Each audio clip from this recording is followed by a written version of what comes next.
मेरे पापा हवेली के बहुत गंदे और बदबूदार कमरे में औरतों का 7 दिन तक मुफ्त इलाज करते थे। जब वह बाहर आती तो स्वस्थ हो जाती थी। मुझे उस कमरे में जाने के लिए मेरी माँ ने सख्त मना किया था, लेकिन एक दिन जब चुपके से मैं उस कमरे में गई तो सामने का मंजर देखकर मेरा दिल दहल गया। मेरी चीख निकल गई और मैं बेहोश हो गई। जब मुझे होश आया तो मेरे घर में मेरे मम्मी पापा, मैं और मुझसे छोटे मेरे 4 भाई थे। मेरे पापा नौकरी करते थे। नौकरी के साथ साथ वह एक और बहुत बड़ा काम करते थे। वह औरतों का इलाज करते थे, चाहे बीमारी सदियों पुरानी क्यों ना हो, लेकिन वह बिल्कुल पूरी तरह ठीक हो जाती थी। लोगों के मुँह से सुना था कि 40 साल का पुराना दर्द भी मेरे पापा के इलाज करने से सही हो जाता था। जिस मर्ज़ का इलाज दवाइयों से करते करते ठीक नहीं होता था, वह मेरे पापा मात्र 7 दिनों में ठीक कर देते थे। मेरे पापा अपने इलाज के लिए फ़ेमस थे।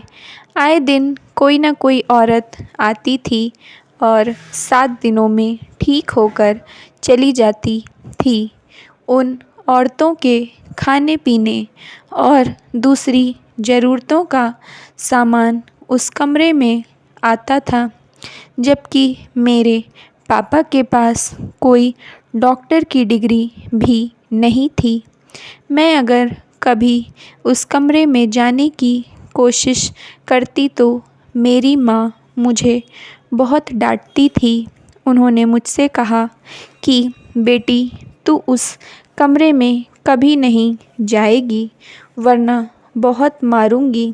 जब से थोड़ी बड़ी हो रही थी, मेरी उम्र 12 साल थी, मुझे जब से माँ ने उस कमरे में जाने से मना किया था, तब से मेरे मन में उस कमरे में जाने की इच्छा और बढ़ गई थी।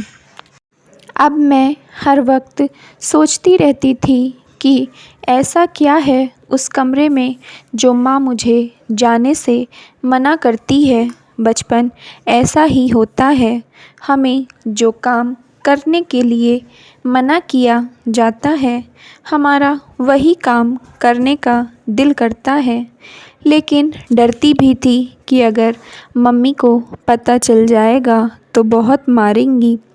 तभी एक दिन मेरी सहेली मेरे घर खेलने के लिए आई। मैं उसे देखकर दंग रह गई। मैंने पूछा कि तुम्हारी माँ तो तुम्हें कहीं बाहर नहीं जाने देती हैं, फिर तुम कैसे यहाँ आ गई? उसने कहा, मेरी माँ को बहुत पुरानी बीमारी थी, बहुत दवाई करवाया, लेकिन ठीक नहीं हो रही थी, इसलिए वह 7 दिनों के लिए दवाई करवाने दूसरे शहर गई हैं।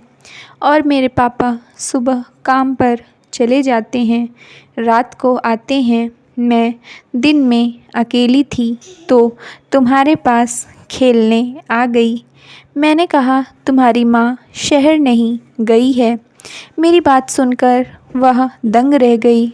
उसने कहा, शहर ही गई हैं दवाई करवाने, और कहाँ जाएंगी? मैंने उसे बताया कि आजकल जो भी औरतें अपने घरों से 7 दिनों के लिए गायब होती हैं, वह सब मेरे घर मेरे पापा से इलाज करवाने आती हैं। उसने पूछा, तुम्हारे पापा तो नौकरी करते हैं, वह इलाज कब करते हैं? मैंने उससे पूरी बात बताया कि हमारे घर में एक कमरा है जहाँ बीमार औरत को 7 दिन रखा जाता है और उसके बाद उनकी बीमारी हमेशा के लिए ठीक हो जाती है। मेरी सहेली ने कहा, मुझे अपनी माँ से मिलना है, मुझे उनकी बहुत याद आ रही है, चलो मुझे मेरी माँ से मिलवा दो। मैंने उससे कहा कि उस कमरे में जाना सख्त मना है, मेरी माँ बहुत मारेंगी, लेकिन वह नहीं मानी। रोने लगी कि चलो मेरी माँ के पास मुझे जाना है, हम लोग तुम्हारी माँ को नहीं बताएंगे, चलो चुपके से चलेंगे, माँ से मिलकर वापस आ जाएंगे। मैंने कहा ठीक है। हम मौके की तलाश कर रहे थे, तभी मेरी माँ रसोई में काम करने चली गई।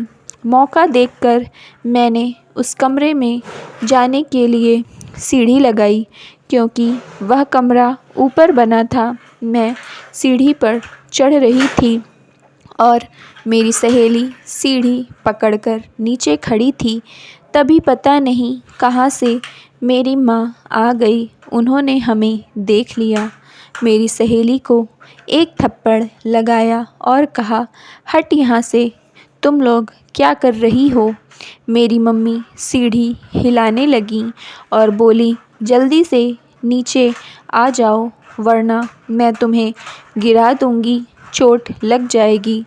मैं डरते डरते नीचे आई। मम्मी ने बहुत गुस्सा किया और मारा। मेरी सहेली को भी मार कर भगा दिया। उस दिन तो मैं बस उस कमरे में पहुंचने ही वाली थी, लेकिन पता नहीं कैसे जब जब भी वहां जाने का सोचती हूँ तो पकड़ी जाती हूँ और पिटाई हो जाती है। आज मेरी तबीयत ख़राब थी, मुझे कुछ अच्छा नहीं लग रहा था। मेरे पापा भी घर पर नहीं थे। मेरी मम्मी ने कहा, चलो डॉक्टर के पास से दवाई दिलाकर लाती हूँ। मैंने कहा, मम्मी मैं नहीं चल पाऊँगी, बार बार बाथरूम आती है, आप अकेली ही चली जाओ। मेरे पास बहाना था, मैं तो किसी तरह मम्मी को घर के बाहर भेजना चाहती थी।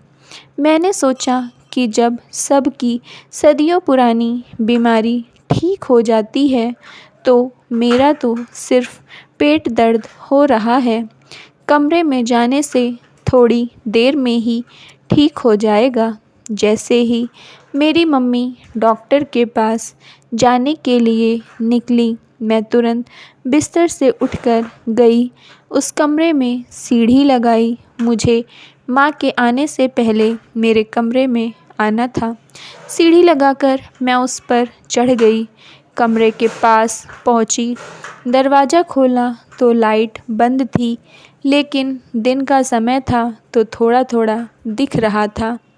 वह कोई कमरा नहीं था, बहुत बड़ी जगह थी जिसमें 4-5 कमरे बन जाएंगे। बहुत बदबू आ रही थी, बिल्कुल तबेला लग रहा था। मैंने स्विच देखे तो 4-5 स्विच खटपट करने के बाद वहाँ की लाइट जल गई। रोशनी होते ही मैंने वहाँ जो कुछ देखा उससे मेरा दिल दहल गया। मेरी चीखें निकल गईं। मैंने देखा कि वहाँ कुछ गायें थीं, जिनके सिर औरतों के थे और शरीर गाय का था। मैं यह देखकर डर के मारे चीखते चीखते बेहोश हो गई।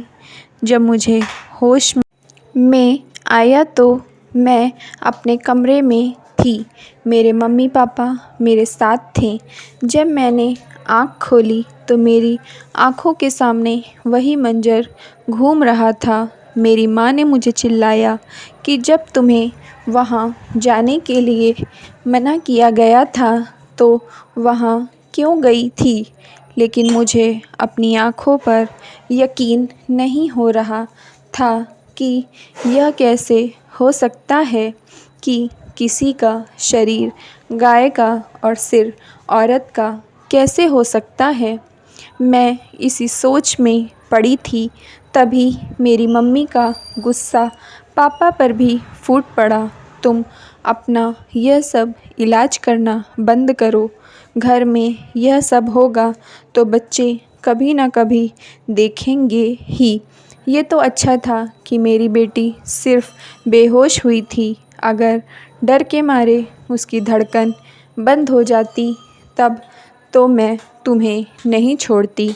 मुझे अपनी बच्ची बहुत प्यारी है। मैंने पापा से पूछा कि पापा, यह सब जो मैंने देखा था वह क्या था? मैं डर भी रही थी और सच भी जानना चाहती थी। तब मेरे पापा ने बताया कि बेटी, यह इलाज की बहुत पुरानी विधि है। जब तुमने देख ही लिया है तो मैं तुम्हें सब कुछ बताता हूँ। मेरे पापा कहने लगे, जो भी औरत बीमार होती है उसे 7 दिनों के लिए गाय की खाल में लपेट दिया जाता है। खाना भी हल्का फुल्का दिया जाता है। थोड़ा बहुत पानी भी सीमित मात्रा में दिया जाता है। यह बहुत कठिन इलाज है। इसे करवाना सबके बस की बात नहीं है, लेकिन यह सच है कि इस इलाज से पुरानी बीमारी भी दूर हो जाती है। क्योंकि गाय हमारी माँ है और गाय की खाल में 7 दिन तक रहने के बाद जब कोई बाहर आता है तो एक तरीके से उसका नया जन्म होता है। इसीलिए वह बिल्कुल निरोग हो जाता है। पहले यह इलाज सिर्फ़ मर्दों का होता था, लेकिन मैंने औरतों का इलाज करना शुरू कर दिया था, जिससे औरतें भी अपनी किसी भी प्रकार की बीमारी से छुटकारा मिल जाए। लेकिन मेरी मम्मी ने कहा कि अब आपको यह सब बंद करना होगा, क्योंकि कुछ लोग आपके साथ हैं तो कुछ आपके विरोध में भी खड़े हैं। मेरे पापा इलाज का कोई भी पैसा नहीं लेते थे।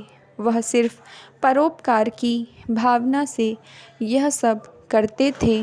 मैंने बड़ी होकर डॉक्टर की पढ़ाई किया और एक अच्छी डॉक्टर बन गई। मेरे पापा ने यह सब करना छोड़ दिया था। कुछ समय बाद उनका स्वर्गवास हो गया। मैंने अपना क्लिनिक खोल लिया, जिसमें मैं अंग्रेजी इलाज करती थी और अगर किसी को ज़रूरत होती थी मैं पापा वाला इलाज भी कर देती थी। सब लोग स्वस्थ हो जाते थे। मैंने अपने पापा से इलाज की सारी बारीकियों को सीख लिया था। इस वजह से भाइयों ने मुझे घर से निकाल दिया था, क्योंकि वह लोग नहीं चाहते थे कि मैं यह सब करूं। मेरे पापा कुछ पैसे मेरे नाम करके गए थे। जब मेरे भाइयों ने मुझे घर से निकाल दिया तो वह पैसे मेरे काम आए। उससे मैंने अपना नया क्लिनिक खोल लिया। मैं अपने पैरों पर खड़ी थी। दूसरों को स्वस्थ करके मुझे बहुत खुशी महसूस होती थी।